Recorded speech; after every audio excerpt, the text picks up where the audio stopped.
श्रीगोपीजनवल्लभाय नमः। श्रीमदाचार्य चरणकमलेभ्यो नमः। श्री गोसाई जी परम दयालवे नमः। श्री गुरुदेवेभ्यो नमः। नमामि हृदये शेषे लीलाक्षीराब्धिशायिनं लक्ष्मी सहस्रलीलाभि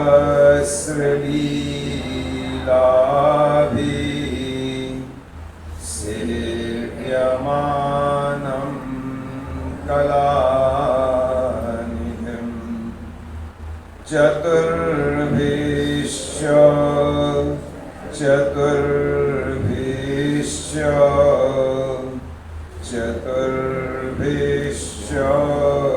त्रिभिस्तथा षड्भिर्विराजते योऽसौ पञ्चधा हृदये मम पञ्चधा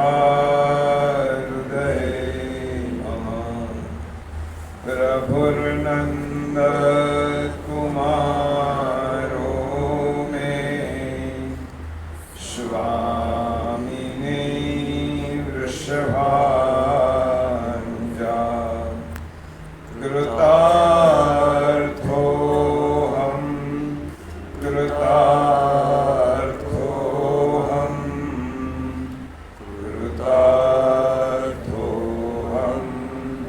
न संशयः। तस्य सेवा प्रकुर्वीत यावज्जीवं स्वधर्मतः न फलार्थं न भोगार्थं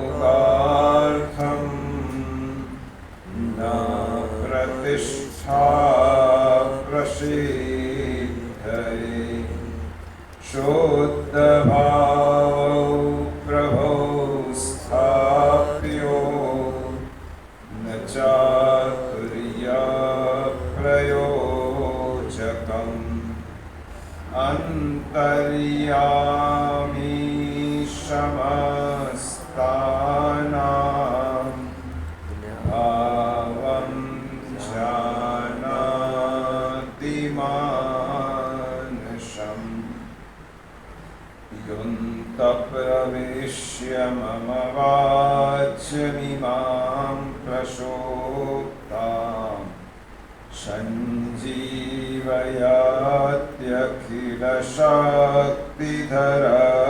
सञ्जीवयात्यखिलशक्तिधरश्वधाम्ना अन्यांश्च हस्तचरणं श्रवणत्वगादीन् प्राणान्नमो भगवते पुरुषाय तुभ्यम्। अज्ञानतिमिरान्धस्य ज्ञानाञ्जनशलाकया चक्षुरुन्मीलितं येन तस्मै श्रीगुरवे नमः। तस्मै श्रीगुरवे नमः। बोलिए श्री गोवर्धन नाथ की जय। श्री वल्लभाधीश की जय। श्याम सुंदर श्री यमुने महारानी की जय। श्री गोसाई जी परम दयाल की जय। श्री गोकुलनाथ की जय। श्री हरि राय महाप्रभु की जय। श्री गीता मात की जय। बोलिए श्री गिरिराज धरण की जय। થોડીક વાર માટે ભગવાન નામ સંકીર્તન કરી લઈએ। તીર્થમાં બેઠા છીએ, અનેક ગણું ફળ આપણને પ્રાપ્ત થાય। રાધે કૃષ્ણ તો સૌ પ્રથમ આપ સૌને ખૂબ ખૂબ હૃદયપૂર્વકના અભિનંદન પાઠવું છું, કારણ કે તીર્થમાં આવવું, તીર્થમાં રહેવું અને તીર્થમાં રહીને ભગવદ સ્મરણ અને ભગવદ વિષયક સ્મરણ કરવું એ શ્રી ઠાકોરજી અને શ્રી વલ્લભની કૃપા વગર શક્ય નથી। અને આપણે સૌ અહીં આવી શક્યા છીએ એટલા માટે આપ સૌ પર શ્રી ઠાકોરજીની, શ્રી વલ્લભની, શ્રી વિઠ્ઠલની, શ્રી ગોકુલનાથજીની, હરિરાય મહાપ્રભુજીની અનન્ય કૃપા છે એની પ્રતીતિ કરાવે છે। શ્રીમદ ભગવદ્ ગીતા કથા આવતીકાલથી શરૂ થશે। આ કથા કરાવવાનો મનોરથ જેમના મનમાં 6 મહિના પહેલા ઠાકોરજીએ પ્રગટ કર્યો અને તરત જ એ મનોરથનું તેમને અમલ કરવાનો નિર્ણય કર્યો એવા પરમ ભગવદીય શ્રી વિનુભાઈ શાહ, તેમના સહધર્મચારિણી પરમ ભગવદીય રંજનબેન, એમની સાથેનો મારો સંપર્ક છેલ્લા 10 વર્ષથી ઘનિષ્ઠ છે। હમણાં જ વિનુભાઈએ કહ્યું તેમ વૈષ્ણવ પરિવારમાં પરબ્રહ્મ શ્રી કૃષ્ણ નો એક લેખ મહેસાણામાંથી પ્રગટ થતો જે માસિક છે એમાં એક લેખ છપાયો હતો। જુદા જુદા લેખો ઘણા મેગેઝિનોમાં આવે છે। યમુના સત્સંગ મંડળના ભીષ્મ પિતામહ કહી શકાય તેવા પરમ ભગવદીય જીતુભાઈ એ તે લેખ વાંચ, એમાં મોબાઈલ નંબર લખેલો હતો અને મારો સંપર્ક કર્યો અને એક વખતનો રાષ્ટ્રપંચાધ્યાયી ઉપરનો 1 દિવસીય વ્યાખ્યાન એમને ગોઠવવા માટે ખાસ વિનંતી ગયો। તે સમયથી શ્રી યમુના મંડળના તમામ સત્સંગી ભાઈ બહેનો સાથેનો પરિચય વધતો ગયો। એવા અધ્યયનશીલ અને શ્રી વલ્લભ ગ્રંથના એટલા બધા ઊંડા ઉતરેલા સત્સંગી ભાઈ બહેનોએ દર વર્ષે શ્રીમદ ભાગવત કથા, ગીતા કથા, રાસપંચાધ્યાયી, દશમસ્કંદ, સ્તુતિ છે, પંચગીત છે, આવા જુદા જુદા વિષયો ઉપર દર વર્ષે તેઓ આ કથાનું આયોજન યમુના મંડળ અલકાપુરીમાં કરે છે। હમણાં જે વિષય ચાલે છે ગયા વખતથી એ શ્રીમદ ભાગવતની સ્તુતિ। ગયા વખતે પ્રથમ સ્કંદની સ્તુતિ પૂર્ણ થઈ, ઉત્તરાક સ્તુતિ, ભીષ્મ સ્તુતિ, કુંતા સ્તુતિ।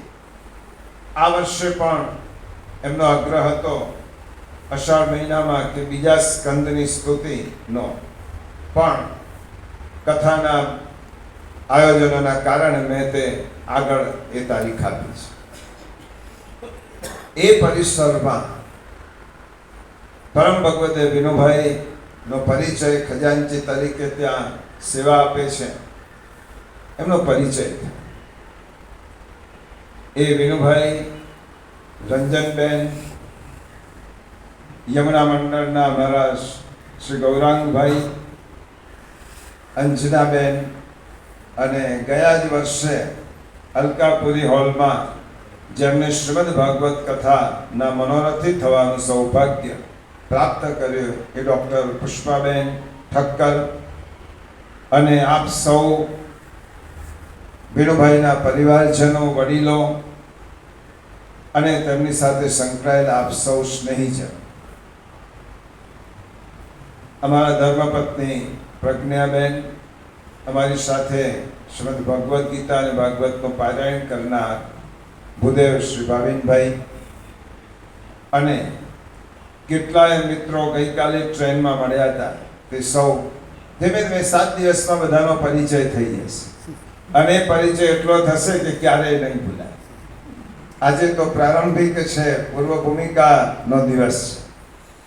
આપ સૌ ને વિનુભાઈના મનોરથને કારણે તમે અહીં આવી શક્યા. એમનો જ્યારે અમૃત પર્વ ઉત્સવ ઉજવાયો ત્યારે તેઓ પરિવારને વ્રજમાં લઈ ગયા, પરિક્રમાનો આનંદ આપ્યો. પછી વિચાર કર્યો કે રંજનબેનનો અમૃત પર્વ અને એમનું 80 વર્ષ પૂર્ણ થાય એટલે 80 વંદના કહેવાય. એ બંને પર્વ કુરુક્ષેત્રમાં ઉજવવાનું નક્કી કર્યું. વ્રજ શ્રી ઠાકોરજીની વિહાર ભૂમિ છે અને કુરુક્ષેત્ર ઠાકોરજીની વિચાર ભૂમિ છે. વિહાર ભૂમિ અને વિચાર ભૂમિ આ જીવનમાં બંનેની જરૂરિયાત છે. વિહારની પણ જરૂર છે અને વિચારની પણ જરૂર છે. માત્ર વિહાર આપણનો આંતરિક વિકાસ નહીં કરે અને માત્ર વિચાર હશે તો આપણે ઠાકોરજીના સ્વરૂપનો આનંદ નહીં લઈ શકીએ. એટલા માટે આ બંને ભગવદીય દંપતી એ કેટલો સુંદર વિચાર કર્યો કે ઠાકોરજીની વિહાર ભૂમિ અને વિચાર ભૂમિમાં આપણને સૌને લઈ આવ્યા. એટલા માટે તેમનો ખૂબ ખૂબ તેમનો અભિનંદન પાઠવું છું. અને તેમના પૂર્વજો, એમને નામ લીધું ભોગીલાલ કાકાનું અને દહીબાનું. પૂર્વજો એટલા બધા પ્રસન્ન થતા હશે કે તુજ સંગે કોઈ વૈષ્ણવ થાય તો તું વૈષ્ણવ સાચો, તારા સંગનો રંગ ન લાગે ત્યાં લગી તું કાચો, વૈષ્ણવ નથી થયો તું રે. વિનુભાઈએ વૈષ્ણવ થયા છે એની પ્રતીતિ કરાવી હતી.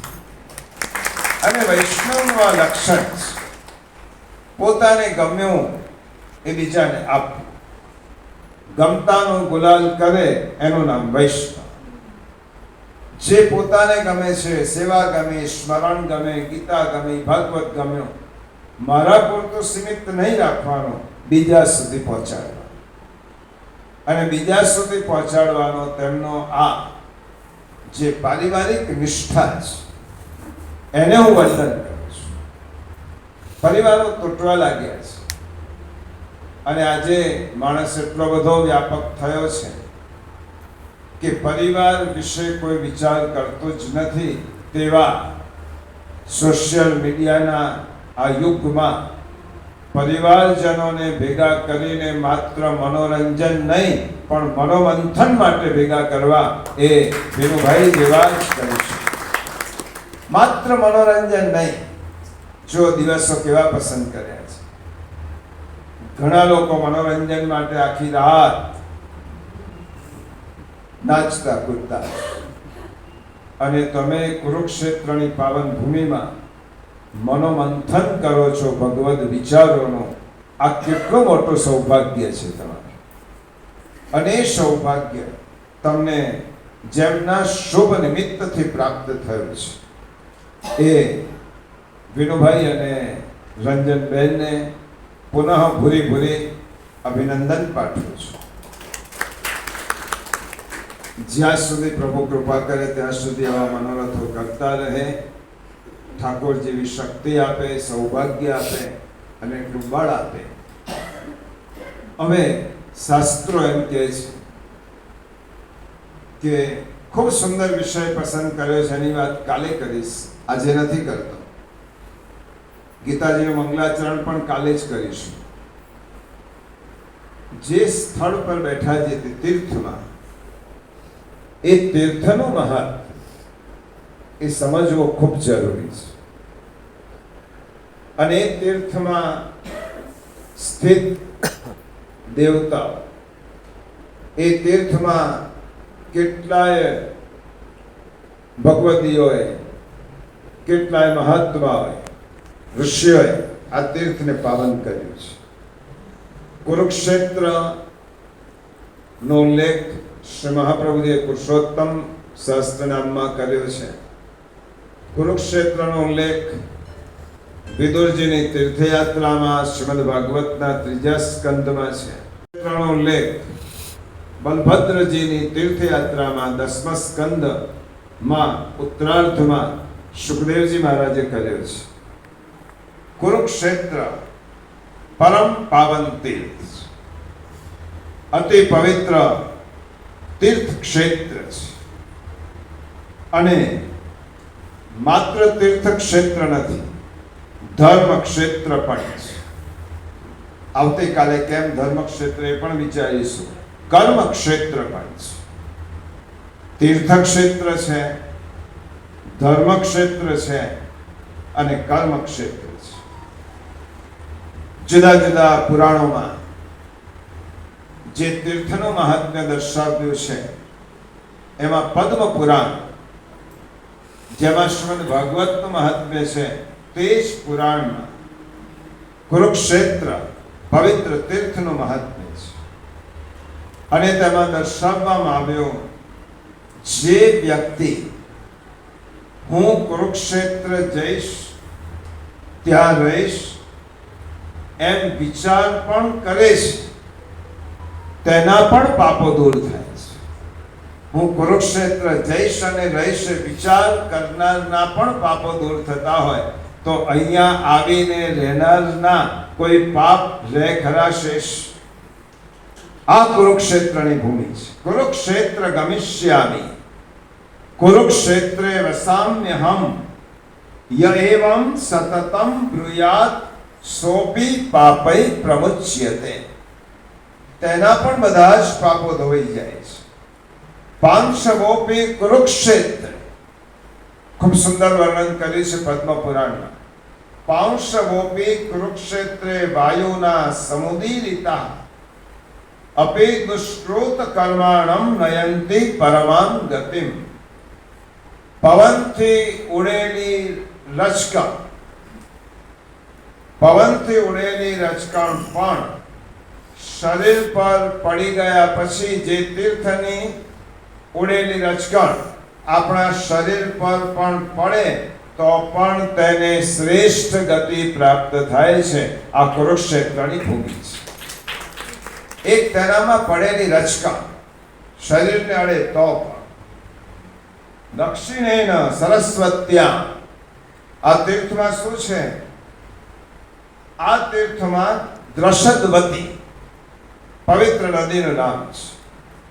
દ્રષદવતીની ઉત્તરમાં, સરસ્વતીની દક્ષિણમાં કુરુક્ષેત્રનો વિસ્તાર છે. બંને પવિત્ર તીર્થોના પટમાં વસેલું આ કુરુક્ષેત્ર, અને આ ક્ષેત્રમાં જે વસે છે તે માનો સ્વર્ગમાં જ તે વસે છે. અને મનસા પિ અભિકામસ્ય, હે યુધિષ્ઠિર, જે વ્યક્તિ મનથી પણ કુરુક્ષેત્ર જવાની ઈચ્છા કરે છે તેના પણ પાપો નષ્ટ થઈ જાય છે. અને પછી કહ્યું, હે કુરુકુળ શ્રેષ્ઠ યુધિષ્ઠિર, અને શ્રી કૃષ્ણ પ્રભુ વચ્ચેનો સંવાદ છે.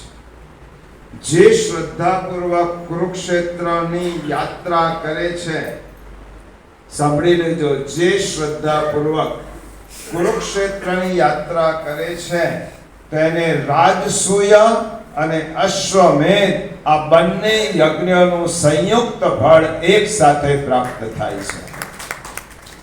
આ પુરાણમાં કહેલું છે. કુરુક્ષેત્રનો ઇતિહાસ એ ભારતનો ઇતિહાસ. આ એવી પાવન પવિત્ર ભૂમિ છે. આ પાવન ધરા સરસ્વતી ગુપ્ત છે. સરસ્વતીની નદીના પવિત્ર કિનારે ઋષિઓએ સર્વપ્રથમ વેદ મંત્રોનું ઉચ્ચારણ જો કોઈ ભૂમિ ઉપરથી થયું હોય તો ઋષિઓએ આ ભૂમિ ઉપરથી સૌ પ્રથમ વેદનું ઉચ્ચારણ કરેલું છે. આ ભૂમિની એ પવિત્રતા છે. વેદનો ઉચ્ચાર, વેદ મંત્રો જે ભૂમિ ઉપર બોલાયા. મહર્ષિ વશિષ્ઠ, મહર્ષિ વિશ્વામિત્ર એ બ્રહ્મ વિદ્યાનો ઉપદેશ આ જ ભૂમિ ઉપરથી પ્રાપ્ત કરેલો હતો. વશિષ્ઠ ઋષિ અને વિશ્વામિત્ર ઋષિ બ્રહ્મ વિદ્યાનો ઉપદેશ અહીંયાથી પ્રાપ્ત કર્યો. પાંડવો અને કૌરવોની સમરાંગણની ભૂમિ છે, પરંતુ તે સમરાંગણની ભૂમિ ભગવાને એટલા માટે આ કુરુક્ષેત્રને બનાવી કે જગતગુરુ શ્રી કૃષ્ણ પ્રભુએ આ જ ભૂમિની પાવન ધરા ઉપરથી જગતને શ્રીમદ ભગવદ્ ગીતાનો ઉપદેશ આપ્યો છે. આ જ પવિત્ર ધરા ઉપર એ સ્થળે આપણે જવાના છીએ. જ્યોતિષાલ કુરુક્ષેત્રનો જ એક વિસ્તાર છે, જે ધરા ઉપર શ્રી કૃષ્ણ પ્રભુએ અર્જુનને શ્રીમદ ભગવદ્ ગીતાનો ઉપદેશ આપ્યો હતો. તે ભૂમિ ઉપર આપણે બધા જ જઈને શ્રી કૃષ્ણ પ્રભુના ભગવદ વચનો ગીતા રૂપે એના 700 શ્લોકનું પારાયણ આપણે બધાએ ત્યાં જઈને કરવાનું છે. એ જ્યોતિષાલ મુદ્દા એ પણ આપણા કાર્યક્રમનો એક ભાગ છે. હમણાં જ કહ્યું તેમ વિચાર ભૂમિ એ કુરુક્ષેત્ર છે. આ જ સ્થળ પર વિશ્વ પ્રસિદ્ધ મહાન ઇતિહાસ, જેના માટે એમ કહેવાય કે યન ન ભારતે તન ન ભારત. જે મહાભારતમાં નથી તે ભારતમાં નથી, એવા મહાભારત માટે પંચમો વેદ કહેવાય. ભારતે પંચમો વેદ. 4 વેદ પછી 5મો વેદ એટલે મહાભારત, જેની રચના વેદવ્યાસજીએ કરી. તે ગ્રંથની રચના આ જ ભૂમિ ઉપર થઈ છે. એટલા માટે આ વેદ વ્યાસની પણ વિચાર ભૂમિ છે. મહારાજા કુરુક્ષેત્ર કેમ નામ આપ્યું? સ્વાભાવિક રીતે ક્ષેત્ર એટલે ખેતર, અને કુરુ એટલે કુરુનું ખેતર. કુરુ કોણ હતા? કુરુવંશના આદ્ય પુરુષ એ કુરુ કહેવાય. એટલે મહારાજ કુરુની આ કૃષિ ક્ષેત્ર છે. આ એમનું કૃષિનું ક્ષેત્ર છે, તેમની ભૂમિ છે. પ્રાચીન કુરુક્ષેત્રનો ઇતિહાસ જાણવો ખૂબ જરૂરી છે, કારણ કે ગૌરવ બનતો ઇતિહાસ. 50 માઇલ લાંબુ, 50 માઇલ પહોળું આ નગર. આ નગરની ભૌગોલિક સ્થિતિનો થોડો વિચાર કરીએ તો દક્ષિણમાં પાણીપત સુધી પ્રાચીન કુરુક્ષેત્રનું વર્ણન જે ઇતિહાસમાં છે. દક્ષિણમાં પાણીપત સુધી તથા જીંદ સુધી, પશ્ચિમમાં પટિયાલા સુધી, પૂર્વમાં યમુના સુધી અને ઉત્તરમાં સરસ્વતી નદી સુધી ફેલાયેલો સમગ્ર પ્રદેશ એને કુરુક્ષેત્ર કહેવાય. 4 દિશાઓ પવિત્ર છે. યજુર્વેદમાં વર્ણન આવે છે આ ભૂમિ. આ પ્રાચીન ભૂમિ ઉપર આપણે છીએ. 1 અઠવાડિયા પર્યંત આપણે ભગવદ વાણીનો સત્સંગ કરવાનો છે. એટલા માટે યજુર્વેદમાં આ ભૂમિ ઉપર ઇન્દ્ર, વિષ્ણુ, શિવ અને અન્ય દેવોની યજ્ઞ ભૂમિ હતી. યજુર્વેદમાં વર્ણન છે. ઇન્દ્ર છે, વિષ્ણુ છે, રુદ્ર છે, એમની આ યજ્ઞ ભૂમિ હતી. કૌરવ અને પાંડવોના પૂર્વજ કુરુ મહારાજના આગમન પૂર્વ આ પવિત્ર ધરા બ્રહ્માની ઉત્તર વેદી તરીકે પ્રખ્યાત. એના પ્રાચીન નામ છે. બ્રહ્માજીની ઉત્તર ભૂમિ ઉત્તર વેદી તરીકે પ્રસિદ્ધ હતું. વામન પુરાણમાં આવો ઉલ્લેખ છે. મહારાજા કુરુએ આ પાવન સરસ્વતી નદીના કિનારે આધ્યાત્મિક શિક્ષા અને અષ્ટાંગ ધર્મનો પ્રચાર કર્યો. કુરુ રાજાએ પાંડવ અને કૌરવોના આદ્ય પુરુષ અષ્ટાંગ ધર્મની ખેતી કરી. ખેતી શબ્દ એટલા માટે વાપરું છું કે પ્રતિકાત્મક છે. ખેતર હતું.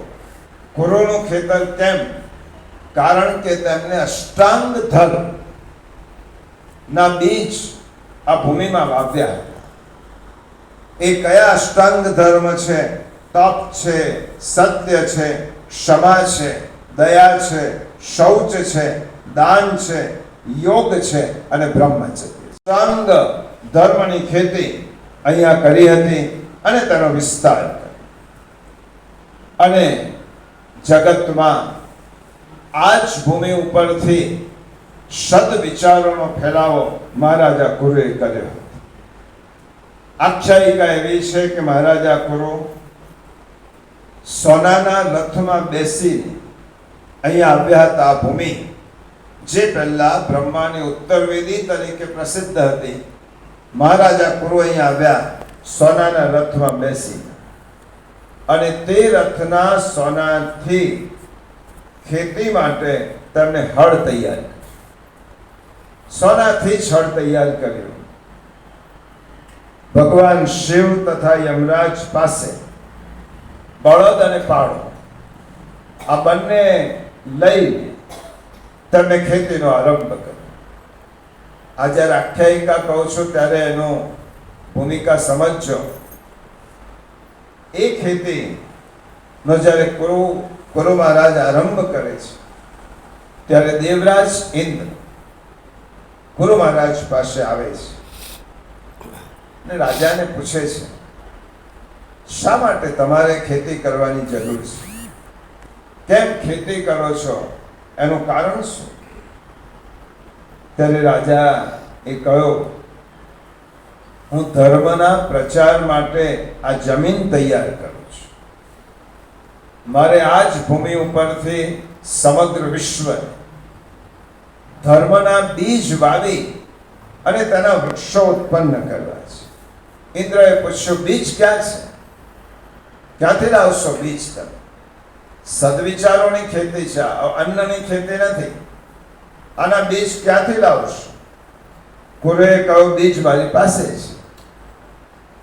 દેવરાજ ઇન્દ્ર હસવા લાગ્યા, મશ્કરી કરવા લાગ્યા. આ તો કેવી રીતે શક્ય છે?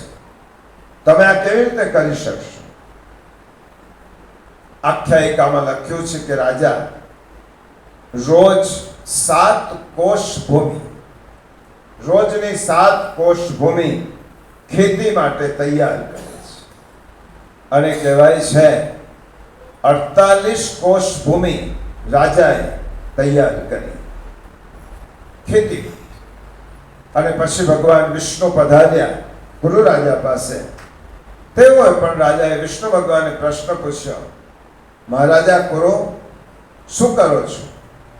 શું કરવા માંગો છો?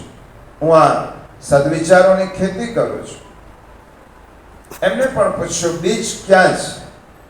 ભગવાન વિષ્ણુને કહ્યું, રાજા, આ બીજ તો ક્યાંથી લાવીશ અને કઈ જમીનમાં કેવી રીતે વાપરીશ?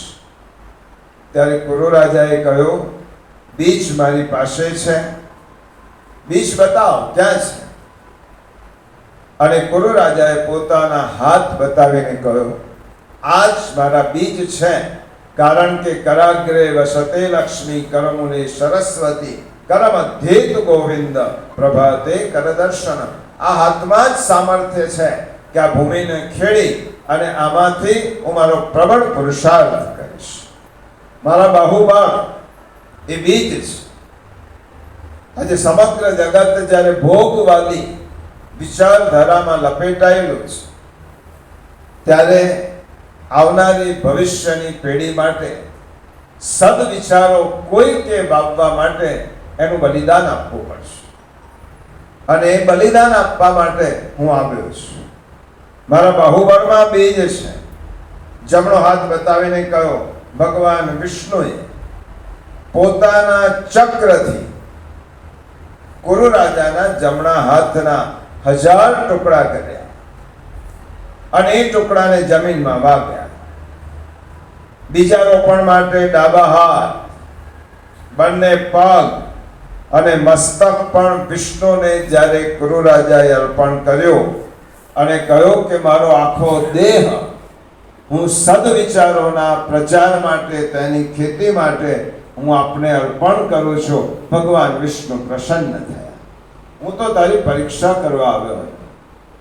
આવા ભોગવાદી યુગમાં સદવિચારનો પ્રચાર કરનાર એક મહારાજ, જેને સંવાસન પર બેસવાનું છે, એના મનમાં વિચાર આવ્યો કે મારે સદવિચારોનો ફેલાવો કરવો છે.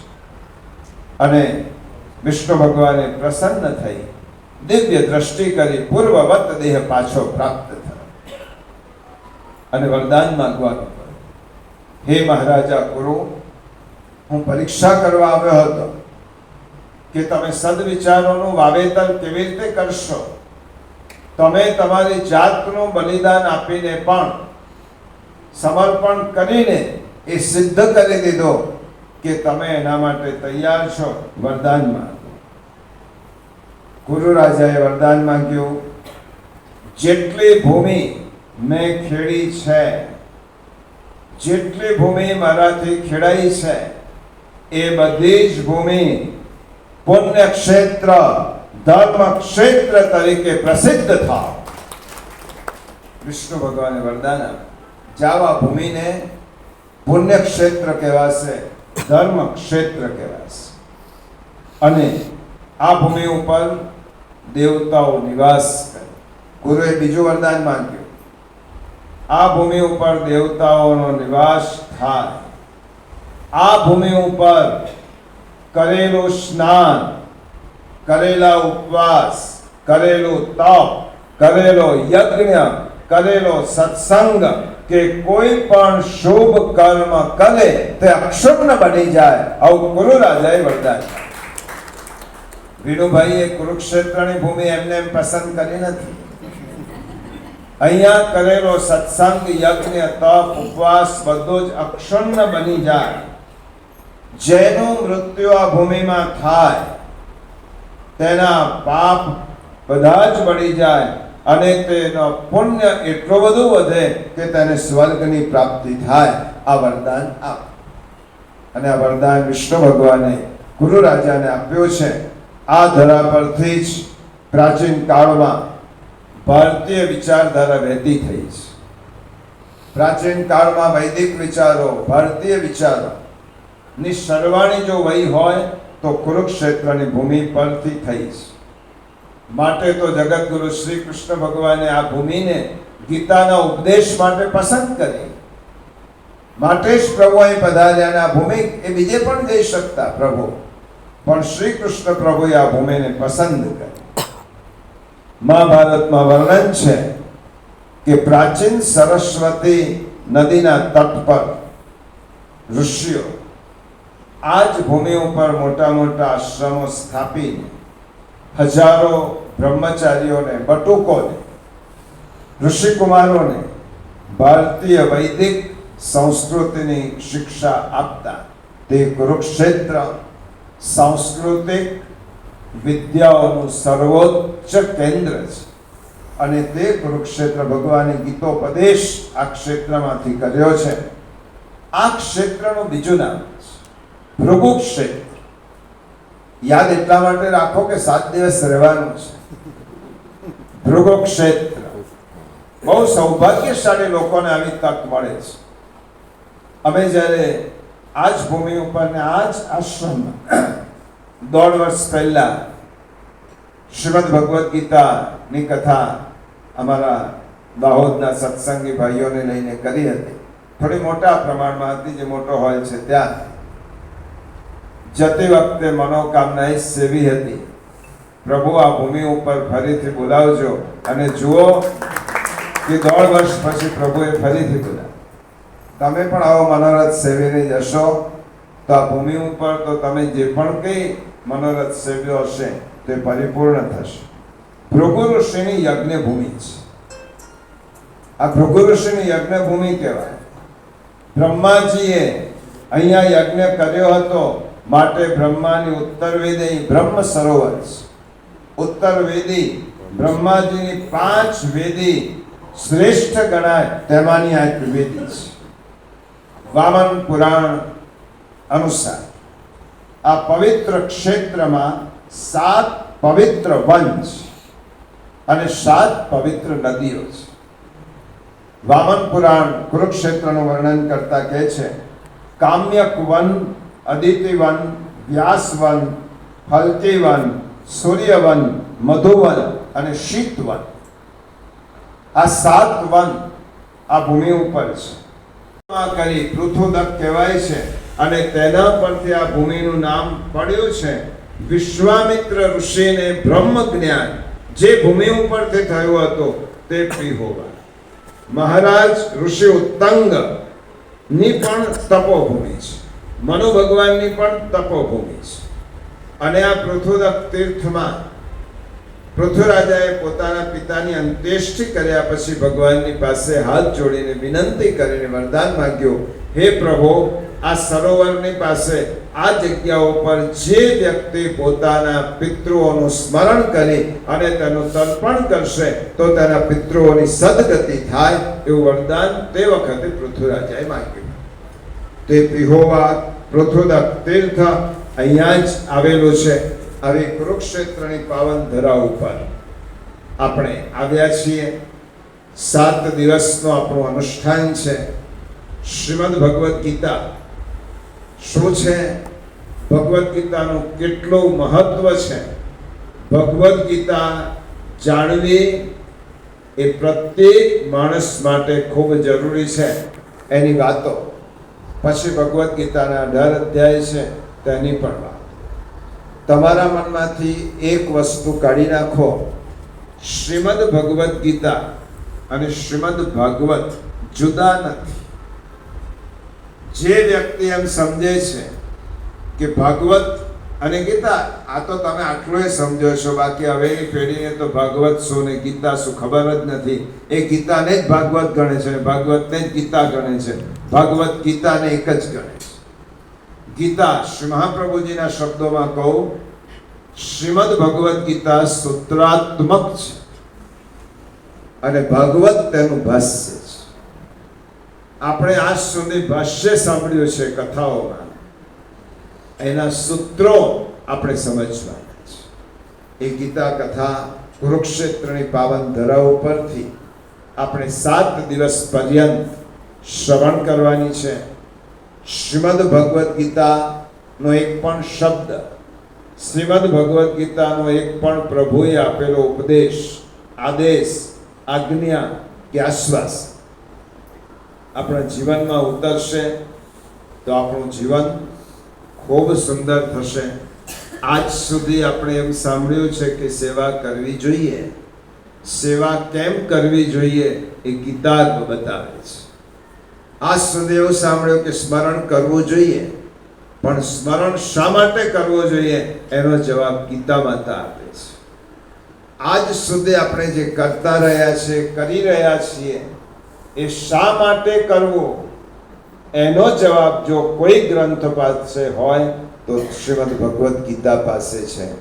ગીતા વાંચ્યા વગર, ગીતા સમજ્યા વગર, ગીતા જાણ્યા વગર જે વ્યક્તિ આ પૃથ્વી ઉપરથી પોતાનું જીવન વ્યતીત કરે છે તેને જીવનમાં બહુ મોટી ખોટનો ધંધો કરે છે.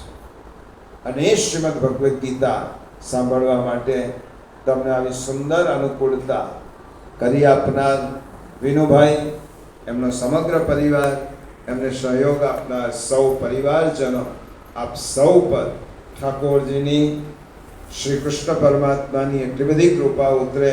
7 દિવસ પર્યંત તમે નિરામય રહો, કોઈ પણ પ્રકારના વિક્ષેપ વગર, કોઈ પણ પ્રકારની અડચણ વગર, કોઈ પણ પ્રકારની આધિભૌતિક, આધિદૈવિક, આધ્યાત્મિક એવી કોઈ પણ આધિ, વ્યાધિ, ઉપાધિ ત્રણેયથી રહિત થઈ અને 7 દિવસ તમારા આ ગીતાના રસામૃતથી તરબોળ થાવ, એ મહત્વના દિવસો આવતીકાલથી શરૂ થવાના છે.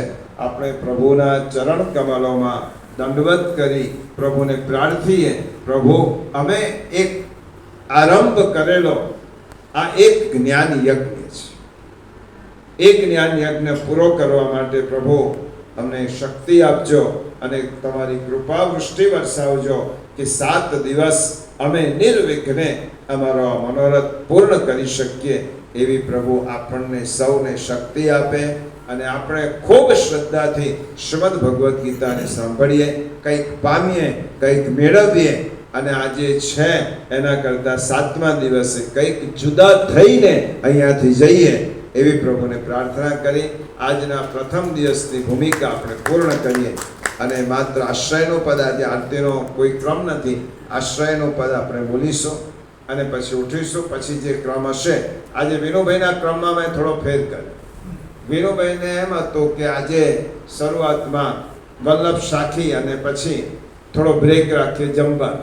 મેં તો જમ્યા પછી ટ્રેનમાંથી થાકેલા આવે અહીંયા આવી અને પછી શાંતિથી સાંભળી શકશે એવું તમને લાગે છે? જમ્યા પછી બધા જ રૂમમાં જઈને એક ઝોકા આવશે અને એક પડખું ફેરવ્યો કે સૂઈ જવાના છે. એટલા માટે જમ્યા પછી આવી કસોટી નહીં કરો, એટલે એક સાથે જ રાખી દો. એટલે હવે આપણે મળવાના નથી. જમીને તમે મુસાફરીનો થાક ઉતારી શકશો. ઘણી બધી વસ્તુ કુરુક્ષેત્રમાં જોવા જેવી છે. સમૂહમાં હશે ત્યાં સમૂહમાં જઈશું.